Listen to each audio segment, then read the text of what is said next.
request principal sir to welcome Dr. Bagel in the bouquet. Sir,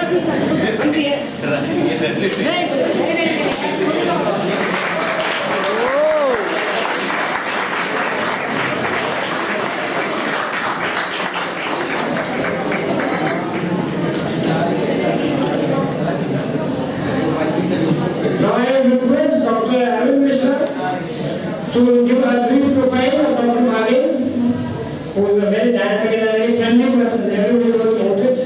So Dr. Arun Mishra, please.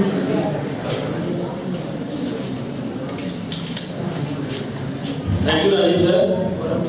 तो जैसा कि आप सब जानते हैं, जाने पहचाने चीफ बच्चे शख्सियत का औपचारिक परिचय डॉक्टर संजय सिंह बघेल, सभी शिक्षा एमएलपी सतुल्य विद्यालय से और सभी रिसर्च भी किया हुआ है। इसके अलावा diploma in advertising and public relation, MA master, PG diploma in journalism सब अंग्रेजी माध्यम से सर ने किया हुआ है। सर ने विदेश में भी अध्यापन किया है। लगभग 2.5 साल ओमान में सर ने अध्यापन किया है एडवर्टाइजिंग और मीडिया के संदर्भ में। और एक विशेष और उल्लेखनीय बात यह है कि Oman government higher education ministry ने इनसे विशेष रिक्वेस्ट किया कि वहाँ का जो एडवर्टाइजिंग का सिलेबस है वो तैयार करें, और सर ने सिलेबस तैयार किया। पूरे मिडिल ईस्ट यूनिवर्सिटी में उस सिलेबस के आधार पर पढ़ाई होती है, और न सिर्फ सिलेबस तैयार किया बल्कि उसके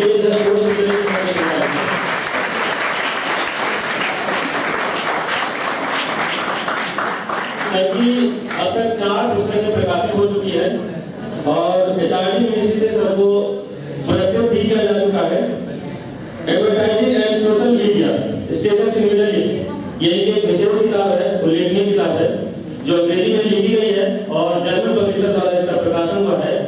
लगभग इसकी 20,000 प्रतियां तक बिक चुकी हैं, और विभिन्न देशों में ये किताबें सर की चलती है रीडिंग मटेरियल के तौर पर। दिल्ली विश्वविद्यालय बीए अप्लाइड लैंग्वेज कोर्स का सर जो है सिलेबस तो नहीं तैयार किया, लेकिन सिलेबस के लिए कोर्स मटेरियल तैयार किया, यूनिवर्सिटी ने तैयार करवाई थी, बनाई थी, सभी उसमें थे। और ये किताब जो आप देख रहे हैं स्क्रीन पे, सर ने तैयार किया है, सर के द्वारा लिखी गई है, जिसमें सर लगातार लेखन में व्यस्त रहते हैं। और एक जानकारी और, जो वर्धा यूनिवर्सिटी है, महात्मा गांधी यूनिवर्सिटी, वो समाज विज्ञान कोर्स उसने निकाली है। तो समाज विज्ञान कोर्स में कई सारे एंट्रीज सर की भी ली गई है, सर ने उसके लिए काम किया है, लिखा है। और इस तरह से समाज विज्ञान के क्षेत्र में भी सर लगातार हस्तक्षेप रखते हैं, राइटिंग करते रहते हैं। अब मैं आमंत्रित करता हूँ संजय सिंह बघेल सर से कि आए और अपना doctor Sanjay Singh. Thank you Arvind ने मुझे लगता है कुछ ज़्यादा ही अपेक्षाएं सामने बांधी है। आदरणीय प्राचार्य महोदय झा साहब, राजीव सिंह और मेरे सभी सहकर्मियों और छात्र, हम आपके ही बीच से हैं। कल जब राजीव ये दूसरा सेशन चल रहा था तो मुझे बीच में राजीव बोल रहा था, सर खाने के बाद तो सोने का मन करता है, और सोने के बाद जगाने का काम आपको मैं दे रहा हूँ। मुझे पता नहीं मैं उसमें कुछ अपने आप को साबित कर पाऊंगा कि नहीं, और वो भी ऐसे विषय के माध्यम से जिसके बारे में आप लोगों का परसेप्शन है या हम सबकी अवधारणा बन चुकी है कि हिंदी में ऐसा क्या है जो प्रायोगिक हो और उसको अप्लाइड के रूप में कैसे पढ़ाया जा सकता है। तो ये अप्लाइड हिंदी, प्रायोगिक हिंदी के बारे में हम बात करेंगे कि कैसे कोई भी विषय यदि ठीक ढंग से समझा जाए और पढ़ाया जाए, उसकी कितनी बड़ी महत्ता है और इसमें कहां से क्या क्या किया जा सकता है, तो हम कोशिश करते हैं कि आपको बताऊं। अप्लाइड हिंदी, जैसा कि हम नाम ही है इसका, 2 चीज इसमें शामिल हैं। अप्लाइड मींस एक्सपेरिमेंट और दूसरा है हिंदी मींस लैंग्वेज। अप्लाइड के बारे में हम एक स्टोरी सुनाएंगे, उसके बाद हिंदी के बारे में एक स्टोरी सुनाएंगे। अप्लाइड जुड़ा है एक्सपेरिमेंट से, और आप लोगों ने नाम सुना होगा, ये मेरा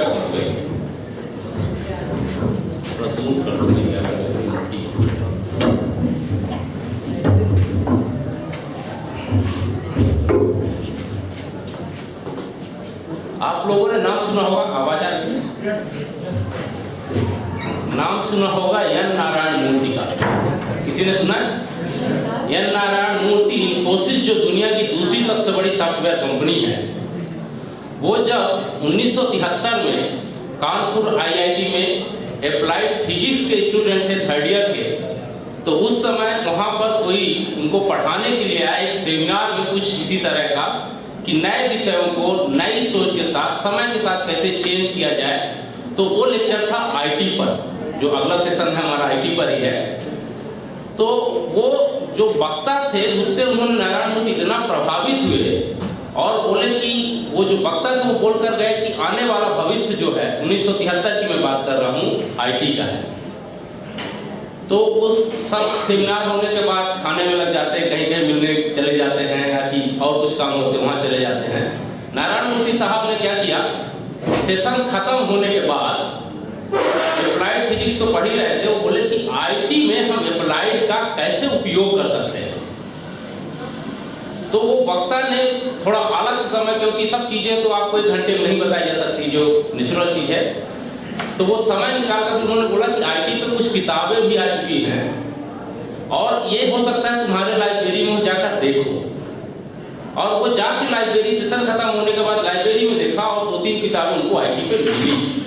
और फिर उन्होंने समझाया कि उस आईटी में जो बिल्कुल नया विषय है, इसको जो है आप जो है रोजमर्रा की जरूरतों से जोड़ने की कोशिश करो, अप्लाई करो, प्रयोग करो। और उन्होंने जब वो 2-3 किताबें पढ़ी आईटी की, उसके बाद उन्होंने 3rd ईयर में जो मेजर चूज करना होता है 4th ईयर में, उन्होंने फिजिक्स वहीं पे छोड़ दिया, लेकिन फिजिक्स का अप्लाइड ले लिया और वो एप्लीकेशन उन्होंने आईटी में यूज किया। और वो उन्होंने अपने एक वक्तव्य के दौरान कहा अपने कर्मचारियों को संबोधित करते हुए बेंगलोर में जहाँ इनका ऑफिस है, कि शायद वो मैं सेशन छूट गया होता, मेरे से सेशन छूट गया होता तो आज मैं किसी फिजिक्स की लैब में एक साइंटिस्ट बना करके वहीं पर काम कर रहा होता, लेकिन आज जो दुनिया की दूसरी सबसे बड़ी सॉफ्टवेयर कंपनी है वो मैं खड़ा होने में सक्षम नहीं हो पाता। तो एप्लीकेशन कितना जरूरी है। यदि आप जो है इंटरडिसिप्लिनरी हम बात कर रहे हैं, इंटरडिसिप्लिनरी यदि होकर के कुछ अपने ही सब्जेक्ट से दूसरे सब्जेक्ट से रिलेट करके कुछ नया करने की कोशिश करते हैं तो आप बहुत कुछ कर सकते हैं, जो फाउंडेशन कोर्स के माध्यम से दिल्ली यूनिवर्सिटी पहली बार करने की कोशिश कर रहा है। दूसरा हम इसमें लेते हैं हिंदी। आप लोगों ने दूसरी बड़ी शख्सियत का नाम सुना होगा, अमिताभ बच्चन जी। सौभाग्य मिला है मुझे एक बार उनसे मिलने का, साक्षात्कार लेने का, मेरे पास आज भी वो संजोया हुआ है। उनसे जब मिला तो मैंने उनसे पूछा, इंट्रोडक्शन के बारे में पूछा। जब मैं पीएचडी कर रहा था उस समय मैं बहुत लोगों से इंटरव्यू लिया था, जिसमें एक वो भी थे किसी के माध्यम से। तो 1965 में केएमसी में बीएससी जनरल के स्टूडेंट थे, बीएससी जनरल, और साथ साथ किरोड़ीमल कॉलेज के वो ड्रामा सोसाइटी के क्या थे, अध्यक्ष थे। केएमसी में Shakespeare society, Shakespeare drama society जो बहुत फेमस है केएमसी। 1973 में जब उन्होंने बीएससी अपना कंप्लीट किया, उसके बाद जैसे सबकी जिज्ञासा होती है क्या ग्रेजुएशन के बाद क्या किया जाए, 1965 और सबकी जिज्ञासा होती है चलो कुछ नौकरी किया जाए।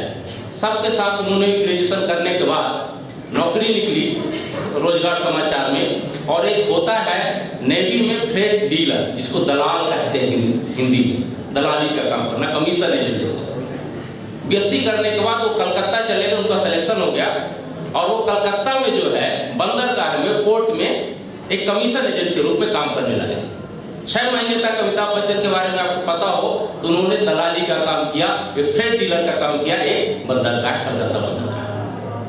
6 महीने के बाद जब वो दिल्ली आए तो पिताजी उनके, आप सब लोगों ने नाम सुना होगा, हरिवंश राय बच्चन जी। हरिवंश राय बच्चन जी बहुत बड़े कवि हैं, उनकी बहुत एक प्रसिद्ध कृति है मधुशाला। तो 2 दिन जब छुट्टी के रह गए थे, जिनको वापस जाना था, तो एक निराश होकर के बैठे थे कि अब खत्म होने वाला टाइम, फिर मुझे जाकर कोई नौकरी करनी पड़ेगी। तो पिताजी ने पूछा तुम निराश क्यों हो, कुछ अच्छा नहीं महसूस हो रहा, मुझे लगता है कुछ चिंता है तुम्हें। तो बाबूजी बोलते थे पिताजी को, बोले बाबूजी मैंने नौकरी तो ज्वाइन कर ली, लेकिन सच बताओ मुझे अच्छा नहीं लग रहा हूँ। तो उनके बाबूजी मतलब हरिवंश राय बच्चन जी ने उनसे एक ही चीज़ कही, बहुत ये सागर्भित बात है कि जो मन का हो अच्छा, जो मन का ना हो बहुत ही अच्छा। अमिताभ बच्चन जैसे हम सब होते हैं, परिपक्व होते हैं ग्रेजुएशन तक, स्नातक स्तर पर, उन्होंने अपना दिमाग लगाते हुए बाबू ये तो समझ में आता मन का हो तो अच्छा, जो मन का ना हो बहुत अच्छा कैसे हो सकता है। क्यों फिर उन्होंने उसका जवाब दिया और एक कविता भी सुनाई।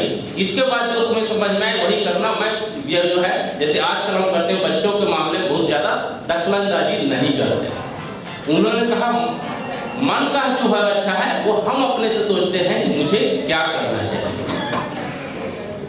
और जो मन का ना हो वो हमारे लिए एक इंसान के लिए भगवान सोचता है। हमारा डेस्टिनी जो है, हमारा भाग्य जो है भगवान तय करता है, और तुम्हारे में जो प्रतिभा है वो तुम करो और छोड़ दो जो कर रहे हो।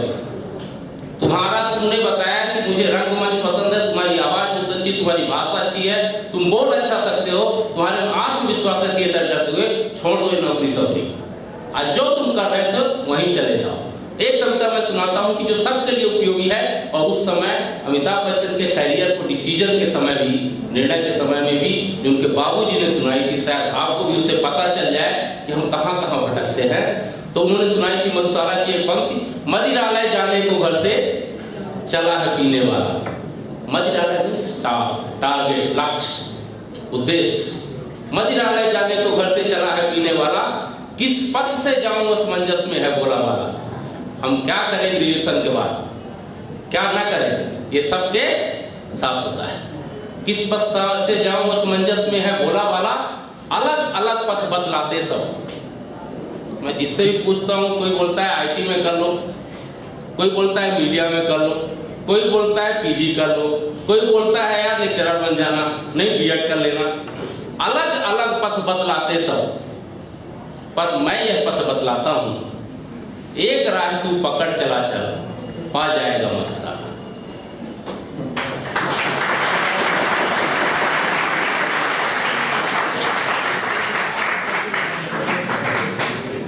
और उनको ये कविता सुनने के बाद बात समझ में आ गई कि बाबूजी कहना क्या चाहते हैं। उन्होंने अगले ही दिन, जो 2 दिन बाद छुट्टी खत्म होने वाली थी, बॉम्बे की राह पकड़ी। और बहुत कम लोगों को पता होगा, बॉम्बे की राह के लिए बाबूजी टिकट तो दिया था और कुछ पता नहीं दिया था। और नेपियर सी मरीन ड्राइव है वहाँ पे बॉम्बे में, जिनको पता होगा, समुद्र के किनारे। 7 दिन तक अमिताभ बच्चन जी मरीन ड्राइव के बेंच में सोए, और 7 दिन बाद कहीं से जब पुराने फोन से उनसे संपर्क किया बाबूजी से, कहाँ हो, तो बोल रहे कि मरीन ड्राइव में जो बस स्टैंड होते हैं वहाँ पे मैं अपना डेरा जमा लिया। और उसके बाद उन्होंने अपने एक मित्र का पता दिया कि जाकर वहाँ रहो जब तक कुछ नहीं मिल जाता है।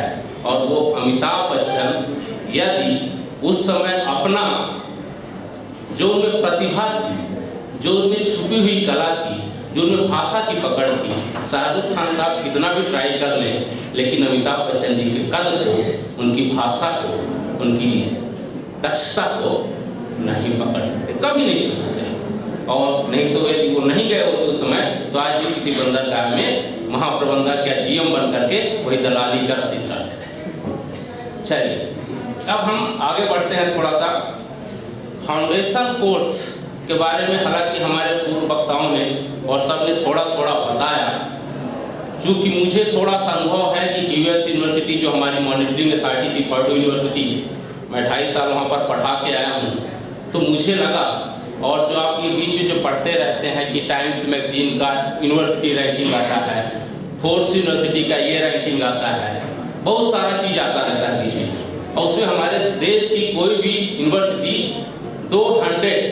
200 तक के पायदान पर नहीं खड़ी। फाउंडेशन कोर्स पहली बार हमारे यूनिवर्सिटी में इंट्रोड्यूस किया गया, लागू किया गया। इसका बहुत विरोध हो रहा है, रेफरेंडम किए जा रहे हैं, जनमत संग्रह हो रहा है, बहुत सारे पक्ष में भी आ रहे हैं, कुछ विपक्ष में, आप भी बहुत सारे उसमें सपोर्टर होंगे, अगेंस्ट होंगे। एनीवे मैं इसका बैकग्राउंड बताऊंगा थोड़ा सा, क्योंकि मुझे वहाँ पढ़ा कर रहा है, मुझे लगा कि कुछ ना कुछ हमारे स्टूडेंट में कमी है, इसलिए मैं इसका समर्थन। अभी तक जो है एजुकेशनल प्रणाली चल रही थी पूरे भारत देश में 1947 से लेकर अभी तक, माने स्वतंत्रता के बाद से लेकर अभी तक हम जो पढ़ाई कर रहे थे वो ब्रिटिश मॉडल के आधार पर पढ़ाई, मतलब थ्योरी और थ्योरी, सिद्धांत और सिद्धांत पढ़ाई, प्रैक्टिकल से बहुत ज़्यादा वास्ता नहीं था।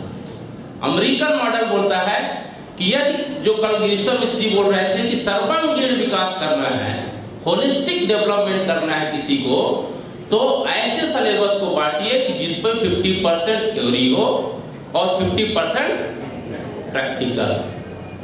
अब हम रैंकिंग की बात कर रहे थे कि हमारा यूनिवर्सिटी रैंकिंग में कहाँ पीछे हो जाता है।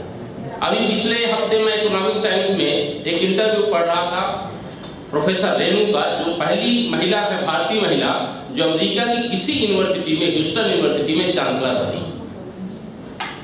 उन्होंने वहां पे इंटरव्यू में कहा कि यदि आप नॉलेज देखिए, थ्योरिकल नॉलेज देखिए, सैद्धांतिक ज्ञान देखिए, तो भारत के बच्चे से ज्यादा ज्ञान दुनिया के किसी भी छात्रों में नहीं है।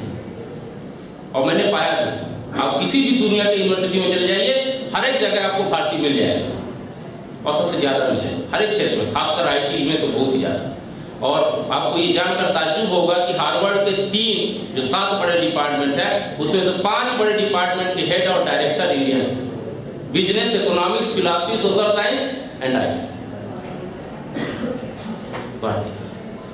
और उसमें कमी कहाँ रह जाती, उन्होंने कहा। और फोर्ब्स की जो 4 प्रतिमान होते हैं, मापदंड होते हैं, उसमें होता है शायद सबसे पहला नॉलेज। नॉलेज में तो हम सबसे आगे हैं।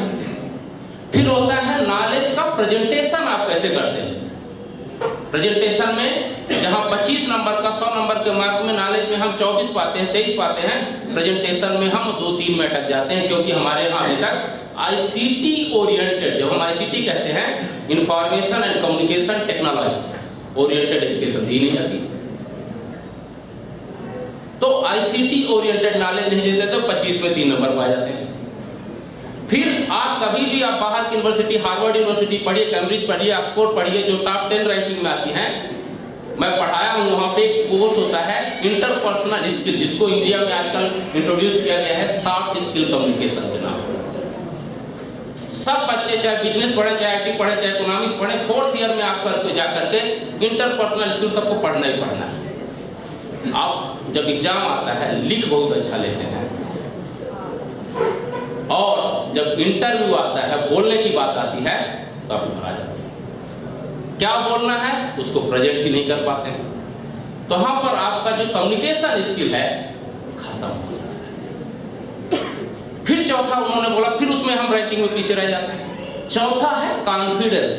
आप नॉलेज तो ले लोगे, बहुत सारे बच्चे बोलते हैं कि सर मुझे आता था एग्जाम से निकलने, लेकिन पता नहीं उस समय थोड़ा दिमाग काम नहीं किया, भूल गए। ज्ञान तो था, लिख नहीं पाया। मुझे आता था लेकिन इंटरव्यू में बोल नहीं पाया। ये क्या है? ये कॉन्फिडेंस है। और ये 4 ईयर के माध्यम से जो आप प्रोजेक्ट बनाते हैं, आप जो इंटरैक्ट करते हैं, नई चीज़ों के विषय में सबके सामने प्रेजेंट करते हैं, क्या लगता नहीं कि आप जो है 2 साल कंटिन्यूस करेंगे तो आपका डेवलपमेंट होगा। ये है अमेरिकन मॉडल कि होलिस्टिक डेवलपमेंट करना। तो ये ब्रिटिश वर्सेस अमेरिकन मॉडल, हम कितना भी विरोध कर लें, चाहे कम्युनिस्ट हो, चाहे सोशलिस्ट हो, चाहे कैपिटलिस्ट हो, यदि पढ़ने की बारी आएगी तो सब बच्चा बोलेगा कि हैसियत है कि हमारा बेटा अमेरिका के कहीं हार्वर्ड या MIT में पढ़े। दूसरा है 2-वे कम्युनिकेशन। अभी तक क्या है, कल गिरीश्वर मिश्र जी बोल रहे थे कि जो है हम वहाँ पे क्या करते हैं, अमेरिका के न्यूयॉर्क यूनिवर्सिटी का उदाहरण दिया कि वहाँ पे बच्चे जो है अपने से ही पढ़ के लाते हैं, क्वेश्चन तैयार करते हैं, और जो है तो फिर उनकी जो संख्याएं होती हैं, जो उनके प्रश्न होते हैं, उसका हम जवाब देते हैं। अभी तक क्या है, बच्चा पढ़ने में इंटरेस्टेड है नहीं है, सुन रहा नहीं सुन रहा, पीछे मोबाइल में व्हाट्सएप में SMS कर रहा है, लेकिन उसका आगे दिमाग नहीं है।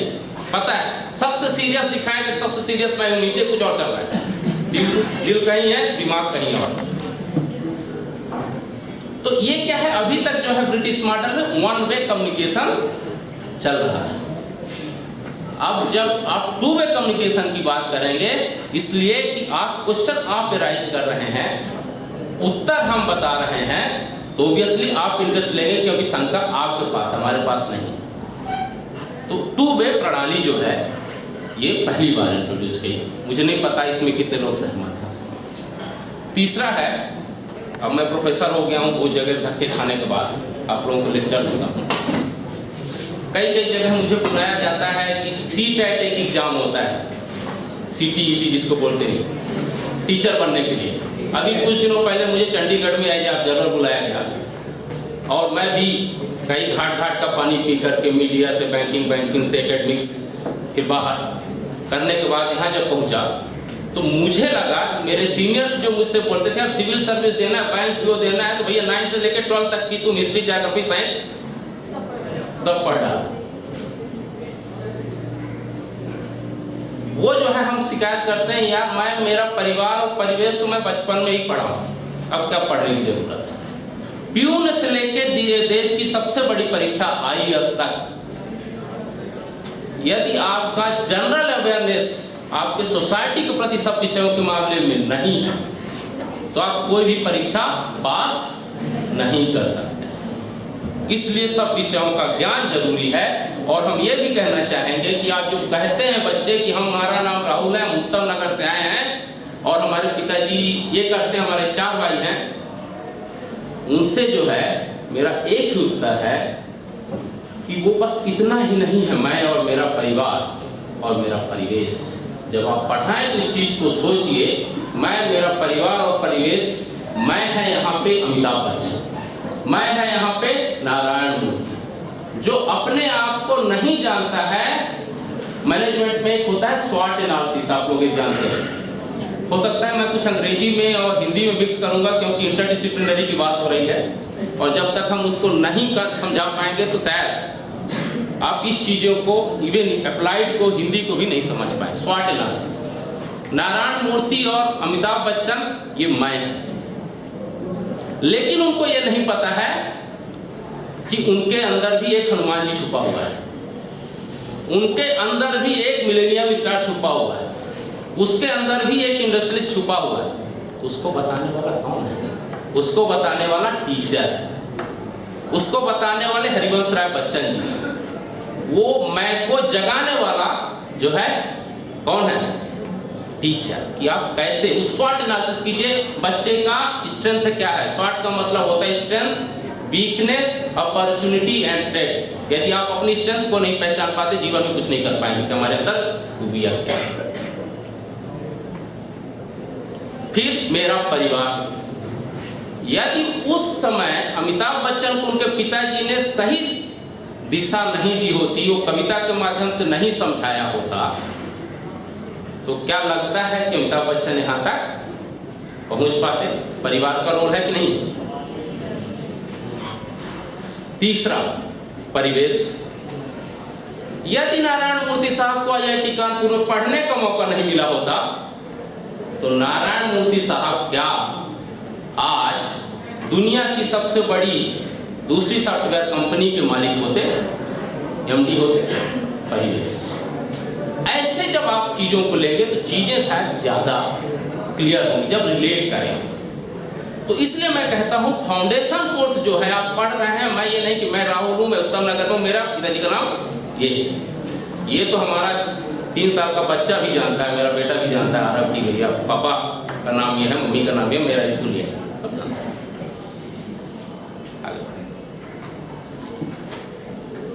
एक यहाँ पे मैं कोटेशन लिखा हूँ, इफ यू हियर, ये कन्फ्यूशियस चाइनीज बहुत बड़े फिलासफर और दार्शनिक हुए हैं, उन्होंने पूरा एजुकेशन सिस्टम पे कमेंट किया है और इसका एप्लीकेशन IIMs में काफी होता है। उन्होंने लिखा I hear and I forget, मैं सुनता हूं और भूल जाता हूं। आई सी एंड आई रिमेंबर, मैं किसी चीज को देखता हूं, मुझे चीजें याद आ जाती हैं। आई डू, यदि हम किसी चीज को कर लेते हैं, एक बार कंप्यूटर चलाना है, एक बार हमने सीख लिया PPT बनाना, तो जीवन में फिर दोबारा कभी भी आप 20 साल बाद कोशिश करें, वो आप समझ जाते हैं। हमारी जो अभी की एजुकेशन प्रणाली, और आपको तो गर्व करना चाहिए कि देश का पहला विश्वविद्यालय आप ऐसा है जहां पे आप पढ़ रहे हैं, जहां पे प्रैक्टिकल अप्रोच अपनाया गया है, आपको फ्री में लैपटॉप दे दिया गया है। मैं पहली बार जब कंप्यूटर सीखा था तो नॉर्थ कैंपस कैंपस में साइंस लाइब्रेरी में कंप्यूटर मुझे कुछ खोलना नहीं आता था, बस दबाता रहता था। 4 दिन बाद मुझे पता चल गया कहाँ से खोलना है, कहाँ से बंद करना है, कैसे टाइप करना है। आप जब प्ले करेंगे किसी के साथ खेलेंगे, जब कहते हैं ना बच्चा जब कोशिश करता है साइकिल चलाने की या चलने की कोशिश करता है तो गिरता पड़ता जरूर है, और गिरेगा पड़ेगा नहीं, चलना नहीं सीखेगा। तो वो जब आप करेंगे तो अपने आप धीरे धीरे चीजें आप लर्न कर जाएंगे। तो ये कंप्यूटर सिर्फ बस्ते में बंद करके मत रखिए, इसका जितना यूज कर सकते हैं, खिलवाड़ कर सकते हैं, खेल सकते हैं, कीजिए। ये आपके लिए बहुत बड़ा हथियार है, आपको ग्लोबल कनेक्ट सोशल मीडिया से और आईटी से जोड़ने के लिए। तो आई अंडरस्टैंड। प्रायोगिक हिंदी, अब बात आती, हम अपने विषय पे आते हैं जो अप्लाइड और हिंदी की मैंने बात की कि भैया हिंदी में प्रयोग क्या होता है। चलिए अब देखते हैं कि हमें कैसे प्रयोग होता है। जीवन में सफलता के 3 मूल मंत्र होते हैं। यदि 3 मूल मंत्र आप नहीं जानते हैं तो जीवन में कभी सफल नहीं हो पाए, कहीं ना कहीं आप असफल हो जाएंगे। वो 3 मूल मंत्र हमारे हिसाब से क्या है? सबसे पहला नॉलेज, ज्ञान। आपके पास बहुत सारा नॉलेज है, बहुत सारा बोलते हैं हम डबल MA हैं, डबल PhD हैं, सब कुछ है मेरे पास, लेकिन नौकरियां नहीं मिल पा रही। अरे नौकरी मिल क्यों पा रही, उसके रीजन में कभी जानने की कोशिश आपने नहीं की? क्यों नहीं मिल पा रही है कि आप जो है इंफॉर्मेशन से, जो नेटवर्किंग होती है, जो सूचना होती है, जो इंटरनेट के माध्यम से मिलती है, जो रोजगार समाचार के माध्यम से मिलती है, जो समाचार पत्र के माध्यम से मिलती है। आप लाइब्रेरी में कभी बहुत सारे मैगजीन्स आते हैं, कभी देखते ही नहीं क्या चल रहा है। आप फेसबुक दिन भर देखते हैं, आपको पता है नहीं, फेसबुक को स्क्रॉल डाउन कीजिए, नीचे कैरियर एक ऑप्शन है हिंदी के स्टूडेंट के लिए खास करके। यदि आप हिंदी लिखना जानते हैं, थोड़ा सा कंटेंट के बारे में जानते हैं, 40,000 से 60 आगे मैं बताऊंगा कि 60,000 की नौकरियां लोग मिल नहीं रहे हैं लिखने वाले। हम फेसबुक में फोटो देखते हैं, कुछ पोस्ट करते हैं और यहीं पे खत्म। तो हमें जो है वो सूचना चाहिए, वो हमारे पास नॉलेज तो है, लेकिन वो सूचना नहीं है जिसके माध्यम से हम नॉलेज का उपयोग कर सकें। फिर तीसरा है, नॉलेज भी है, सूचना भी है, लेकिन हमारे पास कम्युनिकेशन स्किल नहीं। फिर सवाल है, बड़े अच्छे प्रोफेसर हैं, बहुत सारी डिग्री है, बहुत सारे 10 डिग्री समेट के रखी है आपने, सब कुछ है आपके पास, लेकिन इंटरव्यू में जाते हैं तो कल ऐसा इंटरव्यू में मैं बैठा तो पहले से ही हमारे कैंडिडेट ने कर दिया, यहाँ तो सब फिक्स होता है, पहले ही घबरा गए, पानी मंगाया गया जी। डिग्री है, इंफॉर्मेशन है, लेकिन जो कम्युनिकेशन स्किल है, कम्युनिकेशन स्किल कभी आपने खड़े होकर बोला हो, कभी किसी को साफ फेस किया हो, तब तो आएगी। जब फेस ही नहीं किया होगा तो कहाँ से आएगी? तो फिर क्या हुआ? घबरा गए, पानी पिलाया गया, और फिर जब कम्युनिकेशन स्किल नहीं हुआ, इंटरव्यू अच्छा नहीं दे पाए, तो फिर क्या करेंगे? इसीलिए वहाँ के यूनिवर्सिटी में क्या होता है, 4th ईयर में सिर्फ हमें ही पढ़ाते हैं CV कैसे बनाना है। तुम्हें ऐसे लोग मिलेंगे तो ऐसा बोलना है, इनके सामने खड़े होना है, अपना टारगेट ऑडियंस देखो, वहाँ पे ऐसी बात करो तो चीजें समझ में आ जाएगी। Until unless you are not going to understand your target audience, you can never deliver a good lecture. So you must know what is your target audience and how to communicate with good, what kind of the language, then only you can communicate properly.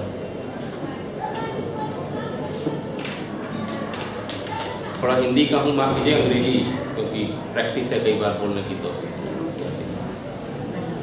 अब प्रायोगिक हिंदी का उपयोग कहाँ होता है, इसको यहाँ पे तो आप देख लीजिए, दिन प्रतिदिन के कार्यों में।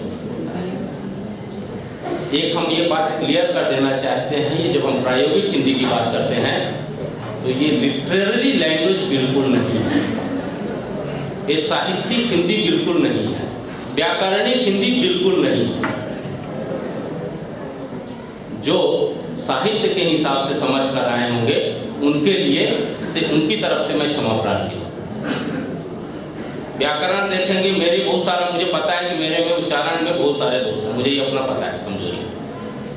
प्रोनाउंसिएशन मेरा गलत है। बाहर मैं पढ़ाने गया तो वहाँ भी मेरा टोका गया था कि भैया आपका प्रोनाउंसिएशन, क्योंकि उनका ब्रिटिश इंग्लिश था और हमारा इंडियन, और उसमें भी हिंदी पढ़ाता हूँ, मैक्सिमम टाइम हिंदी बोलता हूँ। वहाँ जब अंग्रेजी बोलना हुआ तो एक हफ्ते तो समझ ही नहीं पाए, लेकिन अंग्रेजी बोल लेता, लिख भी लेता। तो एक तो ये है कि दिन प्रतिदिन के कार्यों में जो हिंदी प्रयोग होती है वो है प्रायोगिक हिंदी, जैसे बैंकिंग, व्यवसाय, कॉलेज एक्सेट्रा। फिर बाजार के कामकाज में जो हिंदी प्रयोग होती है वो अप्लाइड हिंदी है, जिससे हम निविदा बनाते हैं, प्रेस विज्ञप्ति बनाते हैं, ज्ञापन बनाते हैं, ये सब चीज़ें प्रायोगिक हिंदी की हैं। मीडिया में इन सब का हम जो है आगे व्याख्या करेंगे कैसे, कार्यालय में, फिल्मों में, बाल लेखन में। बेसिकली ये जो हिंदी है ये पॉपुलर, जो आपने सुना होगा पॉपुलर लिटरेचर जिसको बोलते हैं, पॉपुलर लेक्चर्स जो सीरीज चल रहा है उसकी हिंदी की बात है। अब हम ये देखिए प्रायोगिक हिंदी का उपयोग कौन करता है। आप देखिएगा तो प्रायोगिक हिंदी का क्या उपयोग, या अंग्रेजी जो अप्लाइड इंग्लिश भी पढ़ रहे हैं, मुझे अभी सत्येंद्र जी बताए हैं और मैंने भी देखा थोड़ा सरसरी निगाह से, ये अप्लाइड इंग्लिश के नाम पे जो DU के सिलेबस में लगाया गया है वो सिर्फ ट्रांसलेशन के अलावा कुछ नहीं है। इंग्लिश वाले ज़्यादा बता पाएंगे, और इस मामले में हिंदी वाले ज़्यादा धनी हैं, उनको बाकायदा, और सौभाग्य मुझे भी मिला था कि मुझसे लिखवाया गया कि अप्लाइड हिंदी है क्या। तो वो हिंदी नहीं है जो लिटरेचर वाली, जो वर्ड्स शेक्सपियर और प्रेमचंद और तुलसीदास, कबीरदास, निराला में पढ़ते हैं, वो बिल्कुल नहीं है। तो हिंदी पढ़ने वाला स्टूडेंट, विद्यार्थी इस हिंदी का प्रयोग नहीं करता है। ये कॉमर्स वाला करता है, इकोनॉमिक्स वाला करता है, केमिस्ट्री वाला करता है, फिजिक्स वाला करता है, सब करते हैं। और ये पढ़ करके आप एक अच्छे कहानीकार, उपन्यासकार, लेखक भी आप नहीं बन पाए। उपयोग कौन करता है? आप देखिए फिल्म स्टार करते हैं, कौन करते हैं? अमिताभ बच्चन से लेकर आमिर खान, KBC, कौन बनेगा करोड़पति, नमस्कार, सत श्री अकाल, सलाम वालेकुम, व्हाटएवर इट इज, ठीक है। फिर कौन करते हैं? मैनेजर्स करते हैं। मैनेजर्स में प्रसून जोशी से लेकर हर्षा भोगले तक। आपको बहुत कम लोगों को पता होगा, प्रसून जोशी मैनेजमेंट की स्टूडेंट है, IMT गाजियाबाद से, और हर्षा भोगले IIM अहमदाबाद की स्टूडेंट है। यदि ये दोनों लोग हिंदी को नहीं अपनाए होते या इंग्लिश को नहीं अपनाए होते ये भाषा, तो ना आज प्रसून जोशी को कोई जानता, ना हर्षा भोगले को कोई जानता। इसीलिए जो है, language is very important tool to communicate your skill and make effect in front of the masses। तो कैसा है, मैं प्रसून जोशी का पहली नौकरी IMT में करने के बाद, मैनेजमेंट करने के बाद पहली नौकरी मिली थी इनको ट्रेनी सेल्स एंड मार्केटिंग में O&M में, ओगिलरी एंड माथिर एडवर्टाइजिंग कंपनी है बॉम्बे में, सब जगह है उसके ब्रांचेस, वहाँ गए। लेकिन वहाँ पे वो बेचने का कुछ जम नहीं रहा था। और आप बहुत कम लोगों को पता होगा, प्रसून जोशी के जो फूफा जी थे वो हिंदी के बहुत बड़े कवि थे, सुमित्रा नंदन पंत। तो उनका प्रभाव जो है प्रसून जोशी में कहीं ना कहीं हिंदी लिखने को आता है, मतलब पता था। और उसका प्रभाव ये रहा कि तारे जमीन से लेकर भाग मिल्खा भाग और ठंडा मतलब Coca Cola, Prasoon Joshi management के स्टूडेंट होने के बाद ये लिख पाए। फिर हर्षा भोगले, जहाँ भी क्रिकेट हो रहा तो हर्षा भोगले दुबला पतला आदमी सा कुछ चिट-चट करता हुआ आपको मिल जाएगा। और IIM का जो बड़ा अच्छा कंपनी कारपोरेट सब कुछ मिलता, वो छोड़ छाड़ के आजकल कमेंट राइटर बन गए। अगला, नरेंद्र मोदी से लेकर राहुल गांधी तक और अरविंद केजरीवाल भाषा का उपयोग कर रहे हैं, ठीक है। ये कोई साहित्यिक भाषा नहीं है। जिस दिन साहित्यिक भाषा का हम उपयोग करेंगे क्लास में, या इतनी बड़ी जनता के सामने जो अनपढ़ है वे और पढ़ा लिखा भी है, और कहीं हम सूर और तुलसी की उदात्त भावना, धीरोदात्त भावना और बड़ी बड़ी चीज़ें बताने लगे, तब सब लोग है जो है ना क्लास छोड़कर, जितने लोग मैदान में होंगे भाग खड़े होंगे। तो वो क्या करते हैं, पब्लिक की नब्ज जनता की नब्ज को समझते हैं, हमें क्या बोलना है और कैसे बोलना है। फिर तीसरा है धीरू भाई अंबानी से लेकर नारायण मोदी तक। आपके पास नॉलेज है, मैंने पहले ही कहा, यदि आपको बोलना नहीं आता, किसी को इम्प्रेस करना नहीं आता, तो आप कभी भी बड़े लीडर नहीं बन सकते। मैं एक छोटी सी घटना बताऊंगा, बहुत कम लोग पता होगा कि एक छोटी सी बात कैसे मैनिपुलेटिव ढंग से धीरू भाई अंबानी ने 1984 की बात है, जब इंदिरा गांधी मरी थी, उसी के आसपास की बात है। बहुत दिन से टाइम मांग रहे थे और उस समय वो कहीं से आए थे और बिजनेस स्टार्ट करना चाहते, तो पैसा वैसा कुछ था नहीं। देखिए एक भाषा, एक लाइन कैसे प्रभावित होती है। और धीरू भाई अंबानी जो 10th पास है, जो एकदम से आगे मैं बताऊंगा कि पंप में जो है पेट्रोल भरने का काम करते थे, कहाँ से कहाँ इंडस्ट्रियलिस्ट बन गए। तो बहुत दिन से मांग रहे थे टाइम राजीव गांधी जी से कि मुझे टाइम दे दीजिए, टाइम दे दीजिए। और राजीव गांधी जी तो प्रधानमंत्री हो गए थे, टाइम मिल ही नहीं रहा। उन्होंने टाइम दिया बहुत 2-4 महीने के बाद कि बॉम्बे एयरपोर्ट पे जब मैं कार से उतरूंगा और गेट में घुसूंगा, उस समय तक तुम्हें जो भी प्रॉब्लम बहुत दिन से लिख रहे हो मिल गई। आत्मविश्वास कहाँ से आता है, कम्युनिकेशन स्किल आप कहाँ से आती है। जरूरी नहीं कि आप बहुत बड़े मैनेजर इंस्टीट्यूट में पढ़े हों तभी भी आए, वो तो रोजमर्रा की जिंदगी के उपयोग में से आती है। तो उन्होंने राजीव गांधी से जैसे ही मिले, नमस्कार किया, प्रणाम किया, सत श्री अकाल किया, जो भी बोलना था कहा और धीरे से कहा, बड़े कान में आपको एक दो सीरियस बात, गंभीर बात कहना चाहूँगा। आपकी माता जी जो है इंदिरा गांधी जी, मेरे पास जो ना 85 करोड़ रुपए बिजनेस स्टार्ट करने के रख के चली गई थी। और ये चीज मैंने किसी को नहीं बताई, आप बता दीजिए इसको मैं क्या करूं।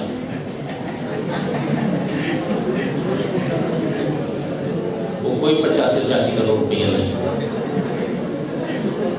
ये दिमाग की बत्ती जलाने के लिए था राजीव गांधी के लिए कि भैया 85 करोड़ मेरी माता जी का उनके पास पड़ा है।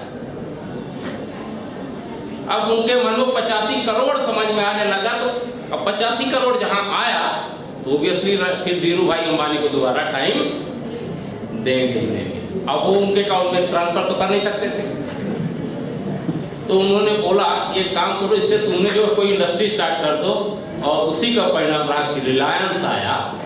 और रिलायंस में उस समय के वित्त मंत्री थे प्रणब मुखर्जी साहब, राजीव गांधी के समय में। और उन्होंने धीरे से हिंट कर दिया कि अपनी कंपनी भैया इसको थोड़ा देख लेना, और देख लीजिए रिलायंस। जब से भी वित्त मंत्री प्रणब मुखर्जी साहब ने देखा रिलायंस कहाँ से कहाँ, ठीक है। अब गुलजार से लेकर चेतन भगत तक, अगेन चेतन भगत, गुलजार साहब को तो सब जानते हैं, चप्पा चप्पा चरखा चले, आगे नहीं बताऊंगा। चेतन भगत को भी सब जानते हैं, ये भी IIM अहमदाबाद के स्टूडेंट, कोई नहीं जानता। शायद वो भी किसी पीयूष बैंक में, रॉयल स्कॉट बैंक में या किसी अमेरिकन बैंक में, किसी मल्टीनेशनल में काम कर रहे होते हैं। उन्हें बोला कि यार इससे कुछ नहीं होता। उन्होंने क्या है, लिखना नहीं जानते तो बहुत अच्छा, धीरे धीरे अपना जो है ना जैसे सोशल नेटवर्किंग साइट का स्टार्ट कर दिया। उन्होंने भाषा को अपना आधार बनाया और उन्होंने लिख दी क्या, वो क्या था पहली किताब, नहीं वो one night at call centre.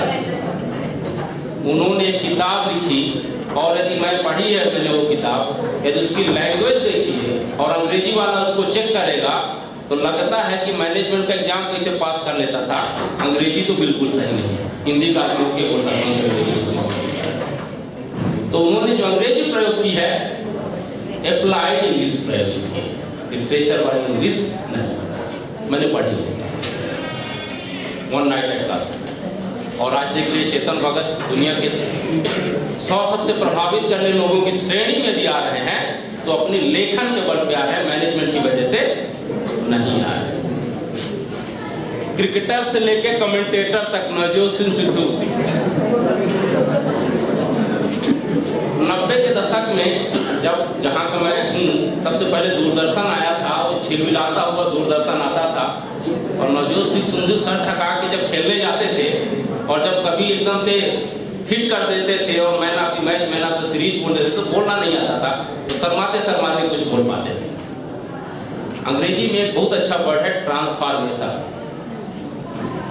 अपना रूपांतरण करो।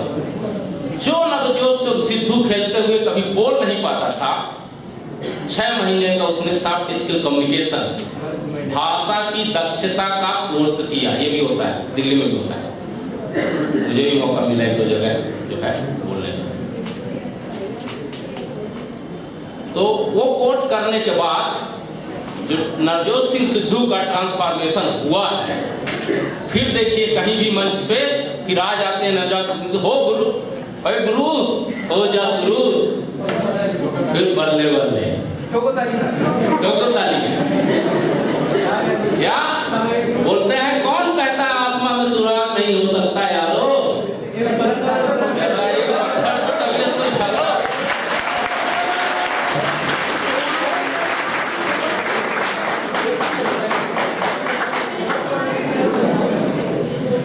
ये जो शर्माते थे कल तक नवजोत सिंह सिद्धू, वो नवजोत सिंह सिद्धू हैं। अब जब बोलते हैं कहीं भी आ जाते हैं तो लगता है कि अगला वर्ड इनका क्या होगा। दिन प्रतिदिन के कार्यों में हम लोग सोचते हैं यार हमें तो सब कुछ आता है, हमारे पास MA की डिग्री, MPhil की डिग्री, PhD की डिग्री, हम तो प्रोफेसर हैं, हम तो बहुत बड़े मैनेजर हैं। लेकिन यदि हम कह देते हैं कि भैया एक प्रपोजल बना के ले आओ, सबकी जो है ना, सबको साफ सूख जाता, सबकी नानी मर जाती। अभी मैं ताज़ा उदाहरण बताऊंगा, 3-4 महीने पहले का, अपने टीचर बंधु पूरा न मानेंगे। यूनिवर्सिटी का एक इनोवेशन प्रोजेक्ट चल रहा है, अपने कॉलेज से 21 इनोवेशन प्रोजेक्ट गए। मैंने एक इनोवेशन प्रोजेक्ट बनाया, बहुत सारे टीचरों ने कहा, प्रोफेसर हैं, रिसर्च कर चुके हैं, बहुत साल से पढ़ा रहे हैं, हमारे से सीनियर में, माफ कीजिएगा। सब लोगों ने कहा सर आपने तो बनाया है ना प्रपोजल, एक थोड़ा दिखा देना हम कैसे बनाते हैं, उसी को भी मैं भी कॉपी कर लूँगा, उसी का पैटर्न। वही चीज अभी हुई, वो जो जिनको मिल गया प्रपोजल, जिनका सैंक्शन हो गया पैसा, दिन प्रतिदिन की कार्यों में हम जब बात करते हैं तो रोजमर्रा के जीवन में जो हम फॉर्म भरते हैं, बैंक में, अकाउंट्स में, LIC में, किसी सरकारी दफ्तर में, एक आदमी ने बैंक का अकाउंट खुलवाने के लिए फॉर्म भरा, सब उसके पीछे पड़ गए, सर कैसे भरो, क्या क्या डालना है, थोड़ा इन्फॉर्मेशन तो बता दो, वही दे दो, मैं भी उतार देता हूँ। ये है प्रायोगिक हिंदी, ये है applied language English. Until unless you don't do it, you can never understand। मैंने पहले ही कहा कन्फ्यूशियस के साथ। फिर बाजारों में, लेन देन की भाषा में आप कैसे निगोशिएट कर लेते हो, कैसे चीज़ों को मैनिपुलेट कर लेते हो, कैसे ही आप घर खरीदने जाते हो और आपने कहीं बिल्डर को बोल दिया यार तेरा लोन तो मैंने पास करा देना है, फिर 4 दिन बाद एक बार बुक करने के बाद फिर भी नजर बताओ, उससे आपने 2 लाख या 3 लाख रुपए तोड़ लिए किसी बहाने, फिर उसके बाद एक बार तोड़ करके आपने उसके बुकिंग अमाउंट लिखवा ली, और उसके 4 दिन बाद बिल्डर आपको फोन कर रहा है, सर जी आप तो बोल रहे थे इलाहाबाद बैंक से मैं लोन दिलवा दूंगा। अरे सर जी मैंने बोला तो था, लेकिन वो ब्रांच मैनेजर ही जो है ना उसका ट्रांसफर हो गया, अब क्या करें।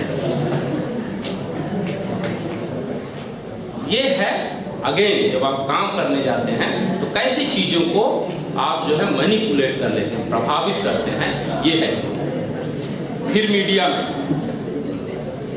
में देखिए, according the newspaper the writer and editor going to make their headlines. Breaking news आप लोगों ने टीवी ज्यादा देखते होंगे, न्यूज़पेपर कम पढ़ते होंगे।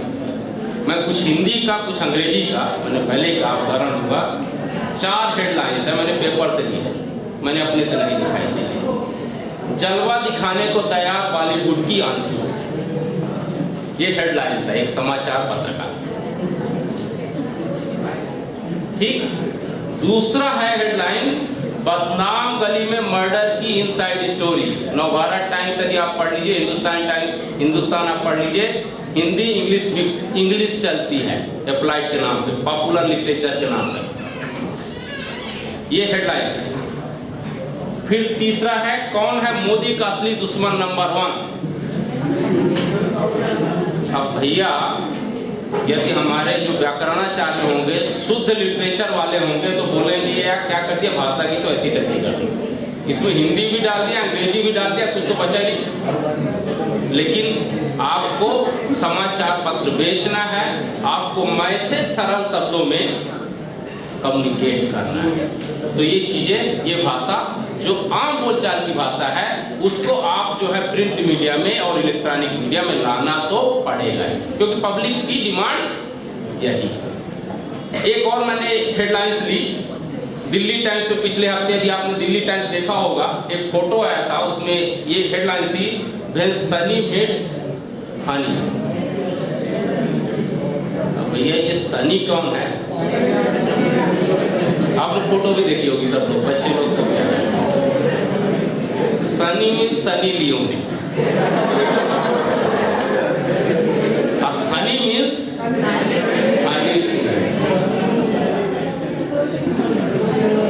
अब ये सनी मेट्स हनी, एक पॉर्न स्टार जो जानते होंगे, दूसरा रैप स्टार, रेप नहीं मैं बोल रहा हूँ, रैप स्टार, कंफ्यूज मत कीजिएगा, सिंगर। यदि दोनों मिलेंगे, अब फोटो भी आई थी दिल्ली टाइम्स में, जब मिलेंगे, ओकेजन क्या था आपको पता है? पेपर यदि पढ़ा नहीं, मैंने पढ़ा था डिटेल, मुझे लगता है कि थोड़ा मीडिया का पढ़ लेना चाहिए सब न्यूज क्या है।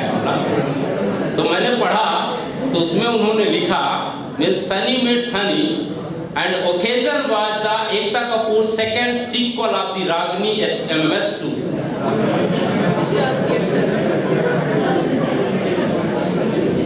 अब भैया सनी और हनी दोनों मिल जाएंगे तो क्या होगा?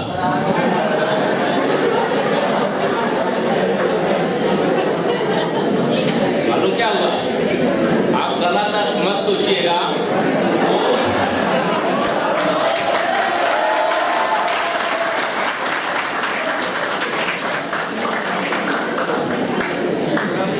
मालूम क्या हुआ? वो और डिटेल में न्यूज में जाइए तो उन्होंने गाना लिख डाला, पानी पानी पानी।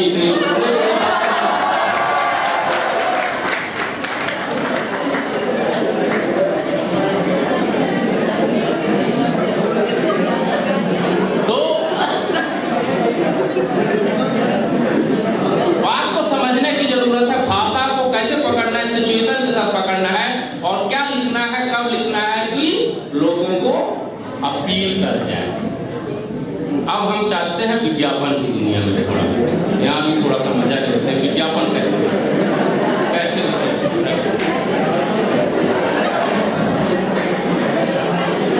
आपने यहाँ पे लिखा है, ये तो बड़ा टॉइंग है।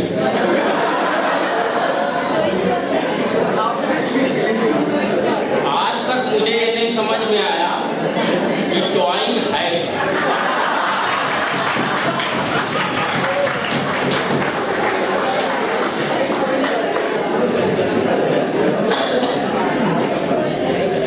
आपको लग रहा होगा कि अंडरवियर टॉइंग है और कुछ टॉइंग है।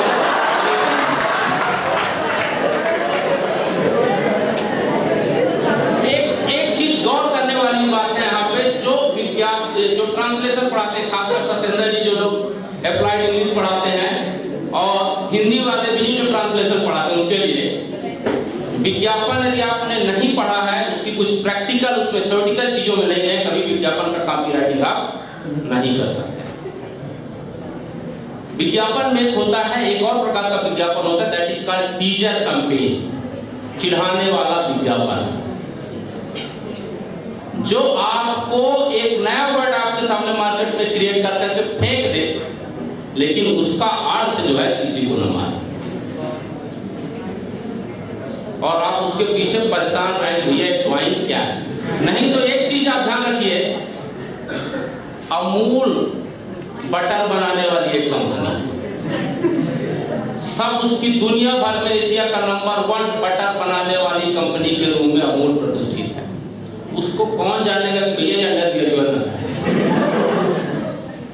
अब देखिए जो इसका कॉपीराइटर था, इंग्लिश कॉपीराइटर, कितने अच्छे से चीजों को सोचा, कितना रिसर्च किया, कैसे सोचा कि अमूल जो है मक्खन, जो बटर है, उसको एक वर्ड उसमें अंग्रेजी का जोड़ दिया, माचो।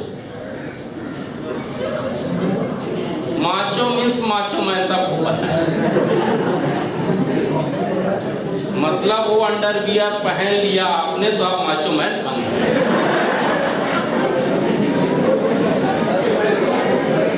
अब इसका थोड़ा और विस्तार देते हैं। टाइम है? मुझे प्रिंसिपल साहब ने बोला कि टाइम है।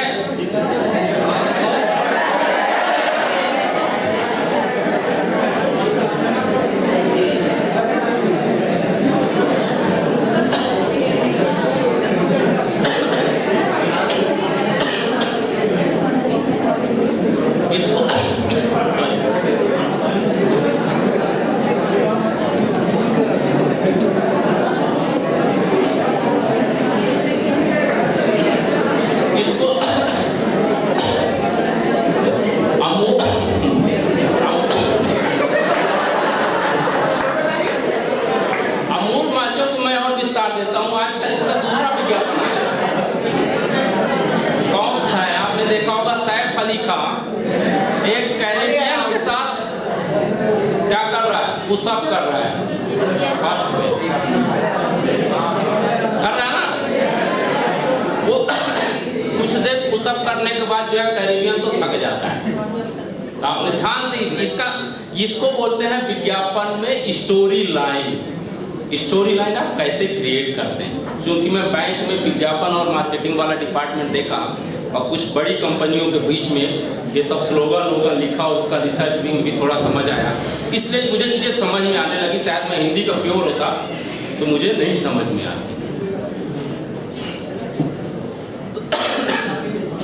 उसमें जो है कैरेबियन जो साउथ अफ्रीकन है वो थक जाता है और एक हाथ से जो है सैफ अली खान लगे रहते हैं।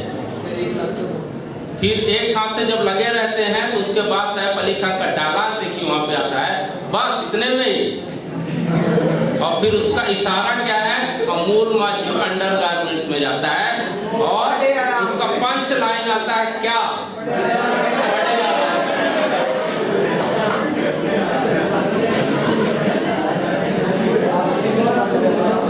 ठीक। अब दूसरा कॉपीराइट इंग्लिश, लक्स कोजी, अपना लक पहन के कोजी अंग्रेजी का बड़ा अच्छा वर्ड। एक दिन ऐसे ही आम बोलचाल की भाषा में स्टाफ रूम में बैठा था, कुछ हमारे मित्र लोगों ने बोला आज वेदर बड़ा कोजी है। अरे वेदर बड़ा कोजी है, कभी हिंदी वालों ने इसका मतलब समझा। वेदर बड़ा कोजी है मतलब, कोजी का मतलब है किसी को आपस में समेट लेने का जब मन करे।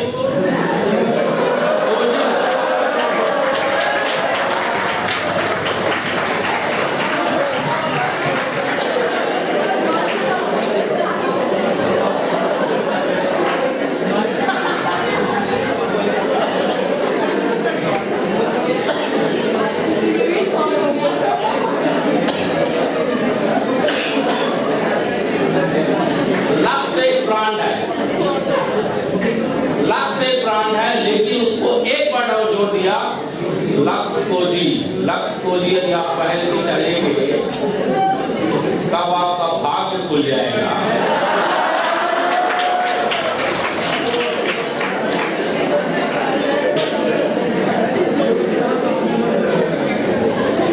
मुझे याद है हिंदू कॉलेज में मैं पढ़ता था और वहाँ के हॉस्टल में रहता था। 90s की बात है, 90s की बात है। तो हॉस्टल से कई बार लाइब्रेरी आते जाते समय कॉलेज में जब घूमते थे तो जब लगभग अप्रैल मई का मौसम होता था तो लड़के खास करके टी शर्ट पहनते थे और जीन्स जो है ना हाफ बॉटम वाली आ गई थी मार्केट में। तो उसके अंदर जो पहनते थे जैकी का अंडरवियर,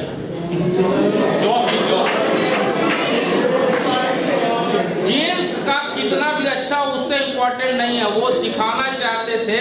और मैंने अपने कान से सुना कि लड़कियां कमेंट मार रही थी, ये देख जॉकी का अंडरवेयर पहन के।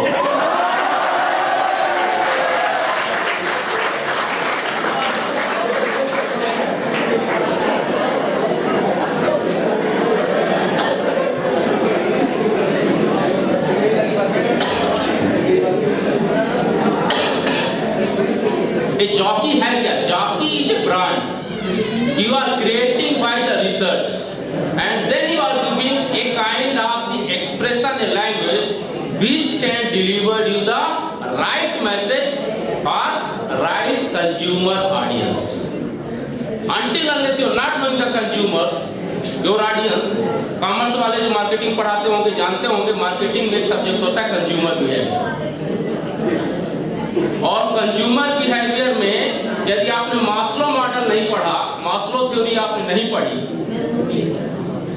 या मार्केटिंग का आपने 4 पीस नहीं पढ़ा जो मैंने इसमें प्रायोगिक हिंदी में लिखा भी है ये वाली किताब में, तो आप कभी अच्छा मैसेज बना ही नहीं सकते। तो आपको ये समझने की जरूरत है कि आपको क्या लिखना है।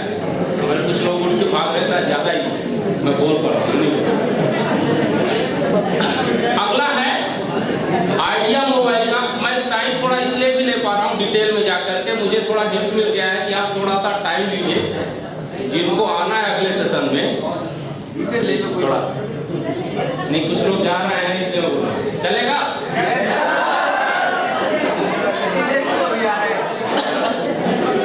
आइडिया मोबाइल अगेन भाषा का कमाल देखिए, हिंदी का कमाल देखिए, नई शब्दावली का। मैंने टीचर कंपेन की बात की, you are my pumping, you are my honeymoon. ये पंपिंग क्या भैया, किस वाला का नाम, किसी को नहीं पता। लेकिन गाना जब बजता है टेलीविजन में तो पंपकिन एक नया अर्थ देता है, एक नई भाषा गढ़ता है और ये एक्सपेरिमेंट करता है क्या, मार्केट के साथ, ऑडियंस के साथ। तो भाषा के साथ आप एक्सपेरिमेंट यदि नहीं कर सकते तो हिंदी जैसी भाषा या अंग्रेजी जैसी भाषा, अरबी जैसी, उर्दू जैसी, इसको हम बोलते हैं प्रायोगिक Hindi. Play with language. If you are able to play with language you can deliver right message to your consumer.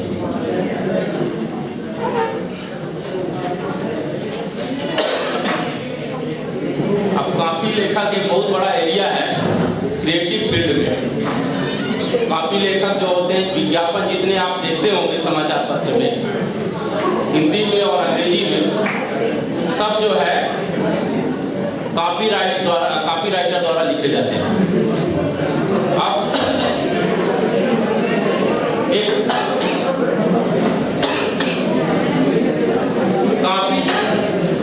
Copywriter यदि अनाड़ी हो, कॉपीराइटर की जब हम बात करते हैं तो इंडियन पर्सपेक्टिव में, भारतीय संदर्भ में, यहाँ पे जो है, प्लीज बात ना करें तो अच्छा लगेगा मुझे,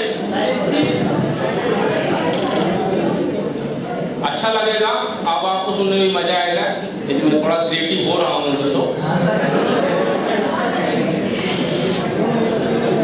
तो खासकर जो अनुवाद पढ़ाते हैं उनके लिए विशेषकर, और जो मैसेज लिखते हैं उनके लिए भी विशेषकर। कॉपी राइटिंग का फील्ड बहुत बड़ा फील्ड है, कहीं पे भी जा सकते हैं। यदि आपको कॉपी लेखन आता है तो आपको नौकरी की कोई दिक्कत नहीं है। अब हम बताते हैं इंग्लिश से हिंदी, एक हमारे नए नए अनुवादक ने कैसे कॉपी लिखी, क्योंकि हिंदी तो उनको आती है, भाषा दक्षता अच्छा है, निराला भी अच्छा पढ़ाते हैं, सूरदास भी अच्छा पढ़ाते हैं, सब कुछ अच्छा पढ़ाते हैं, लेकिन जब अनुवाद की बात आती है तो डिक्शनरी खोल लेते हैं। अंटिल अनलेस अभी मैं अभय कुमार दुबे जी टेलीविजन में आप देखते होंगे, उनके साथ काम कर रहा हूँ एक प्रोजेक्ट पे, तो उसमें अंग्रेजी से हिंदी बहुत सारा काम करना है। तो बोल रहे थे हमें कि आप ट्रांसलेशन करने के लिए ऐसा आदमी चाहिए जो ट्रांसलेशन ना करे, ट्रांसलेशन करे। और हिंदी में हम कहें तो अंग्रेजी की चीजों को पहले आप पचा जाइए और फिर आप अपने ढंग से नया लिखिए। अब एक बंदे को अंग्रेजी की कॉपी भी भेजी गई, अंग्रेजी से हिंदी आप जो है कर डालिए। और वो अंग्रेजी क्या था, थम्स अप था।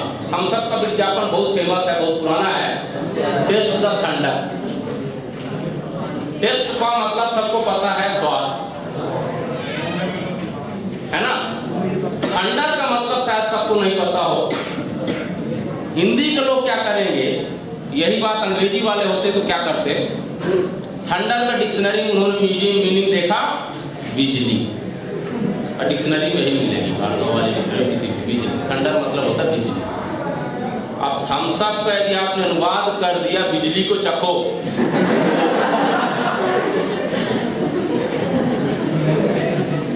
तो क्या होगा, जानबूझ के कोई नीचे गिर जाए।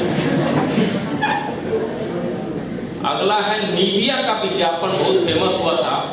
हमारे एक मित्र हैं बॉम्बे की बड़ी एडवर्टाइजिंग कंपनी में काम करते हैं, बैजल साहब। उनके साथ मुझे काम करने का मौका मिला, कुछ ऐसी मजेदार चीजें बताते थे मुझे। निविया का जो है अंग्रेजी आप पढ़ लीजिए, smooth and sensation spread all over in my body, feel to do something different. अब जो हिंदी के अनुवादक महोदय ने या कॉपी राइटर ने इसका मालूम क्या अनुवाद किया था, पहली कॉपी जब भेजी लिखने के लिए, मेरे पूरे चिकने तन बदन में उत्तेजना फैली हुई है।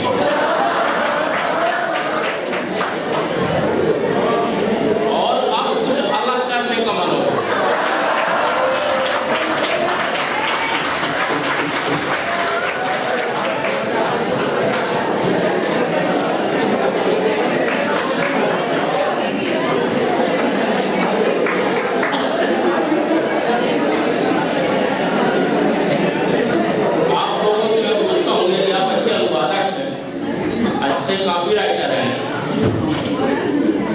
इसका क्या स्लोगन है, आप लोग कोई बता सके तो अच्छा है। अनुवाद में मत जाइएगा, हम बोल रहे हैं ट्रांसलिटरेशन। बचा डालिए शब्दों को, फिर एक नया अर्थ क्रिएट कर दीजिए, क्या होगा। जो मैंने इसके पहले कहा वो उत्तेजना मत फैलाइए, कुछ और स्लोगन आप बताइए। कुछ आ रहा है दिमाग में, नहीं आ रहा है। प्रायोगिक हिंदी का है मामला, इसमें पूरा विज्ञापन के बारे में बताया गया, कंटेंट राइटिंग को बताया गया, पूरा बताया गया कैसे आप लिखेंगे। नहीं है मालूम है इसका, फिर क्या एक प्रोफेशनल, एक विशेषज्ञ अनुवादक और कॉपीराइटर ने क्या लिखा, सब पचा लिया सब वर्डों को, और एक स्लोगन अच्छा सा दिया, तन मन जगाए विश्वास बढ़ाए निविया।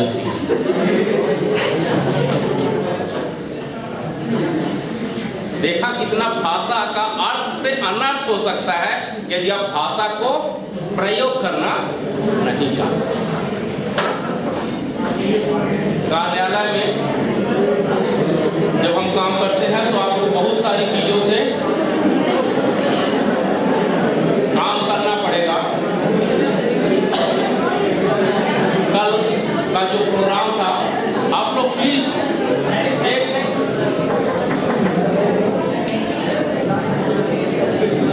मैं खासकर उनसे निवेदन करना चाहूंगा जो प्रायोगिक हिंदी पढ़ाएं और जो अप्लाइड लैंग्वेज इंग्लिश भी पढ़ाएं, वो यदि इस तौर पर जो हम बता रहे हैं उसके आधार पर यदि आप नहीं पढ़ा रहे हैं चीजों को, तो बच्चों के साथ न्याय नहीं हो पाएगा। आप प्रैक्टिकल अप्रोच अपनाएं, कैसे लिखना है, क्या बताना है, क्या सही होना चाहिए, ये सब चीजें। इसमें बहुत सारी किताबों में सब जानकारी नहीं दी सकती, मुझे 60 पेज में लिमिटेड कर दिया गया था कि इससे ज़्यादा नहीं लिखना है। फिर भी मैं जो कोशिश किया हूँ इसमें कुछ अपनी चीज़ें मैं रखता हूँ। कार्यालय में आप जाएंगे, कोई भी, ये मेरी 8वीं नौकरी है और जहाँ भी गया तो पहले दिन ही मुझे क्या होता था, ऑफिस में फाइल पकड़ा दी जाती थी। भैया कैसे हमारे यहाँ पत्राचार होता है आप देखिए। तो सब जगह पहले ही दिन जाके मैं फाइल पलटता था, देखता था कैसे लेटर लिखे जाते हैं। तो आप सर्कुलर परिपत्र लिखना जाने, निविदा कैसे बनाई जाती है वो जाने, इसके सारे के उदाहरण जो है इस किताब में आए, वो आप देखते हैं। इसमें से फिर फिल्मों में आजकल फिल्में अलग अलग एक्सपेरिमेंटल फिल्में, टाइप की फिल्मों का जमाना गया, एक्सपेरिमेंटल फिल्में चल रही, प्रायोगिक फिल्में चल रही, नए नए कॉन्सेप्ट आ रहे हैं, नए नए गाने आ रहे हैं। और यो हनी सिंह तो हमारे, अब भैया यो हनी सिंह नाम क्यों रखा है? यो है हनी सिंह, उसका नाम है हनी सिंह, लेकिन उसने अपना ब्रांडिंग क्रिएट करने के लिए नाम के सामने यो लगा दिया। भैया हर एक गाने में ये तो रहेगा ही रहेगा। अब एक गाने का मैं उदाहरण लेता हूँ फिल्मों में, कैसे आप देखिए एक्सपेरिमेंट है और ये गाना सुपर डुपर हिट हुआ। क्या है? मूंछों को थोड़ा राउंड घुमा। अब इसी को हम कहते हैं मूंछों को थोड़ा गोल गोल घुमा के, क्योंकि बच्चों की लैंग्वेज, आम जनता की लैंग्वेज राउंड पे ज्यादा पकड़ है, गोल गोल की ज्यादा है। ध्यान रखिएगा, हमने बोला पॉपुलर लिटरेचर हम पढ़ा है, प्रायोगिक का जो मार्केट में चल रहा है वही भाषा में पकड़नी। गोल गोल कोई नहीं बोलता, राउंड बोलता है। मूंछों को थोड़ा राउंड घुमा के, कोकोनट में लस्सी मिला, नारियल में लस्सी मिलाएं कैसा लगेगा? कोकोनट बोलते हैं ना घर में, जितने बच्चे हैं, चाहे हिंदी मीडियम हो चाहे अंग्रेजी मीडियम हो, बहुत कम लोग नारियल बोलते हैं। कोकोनट में लस्सी मिला के, अन्ना के जैसा चश्मा लगा के, और चेन्नई एक्सप्रेस थी ओबियसली, तो लुंगी तो पहनेगा ही शाहरुख खान। फिर क्या होगा? लुंगी को थोड़ा और उठा, फिर क्या होगा?